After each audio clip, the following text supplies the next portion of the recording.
Hey everyone, Technomentary here with the video for you guys. In today's video, I'm going to show you how to get the new Apple Invites app that allows you to send invites to your friends and family directly from your iPhone. So let's show you how that's done. So this app is available on iOS 18. So if you're not on iOS 18, you need to update your phone by going to your settings, general, and then software update, and make sure on the latest 18 version. Now once you have that, just go over to the App Store on your phone. So you're going to go to the App Store, and then you're going to search just Apple Invites.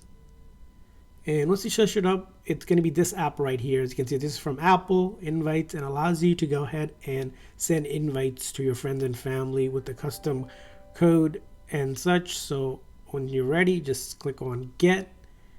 And it's going to say install, and then you click on install. You may need to enter your Apple ID password or double tap here or do Face ID verification.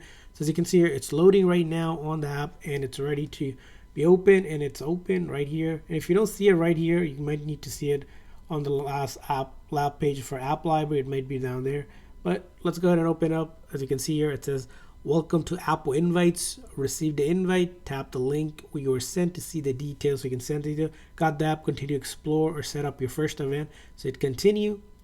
And as you can see here, this is the app itself. Get to the party. As you can see, you can do watch party, housewarming, all of this. You can just create an event and then sign in. Now, as you can see here, this does require an iCloud Plus subscription is required to invite people, but you can view invite. But let's go ahead and see. So if you do it, you can see here, you can select the image and then you can invite. But right now it looks like we'll need to upgrade it here. I don't have iCloud Plus right now on this phone, but we'll show you how to do it and use this app a lot more in the next coming videos. So that's how you get it. I hope this video is helpful. If so, please consider the like and subscribe button for more tips and tricks for your iPhone. We'll see you guys next time.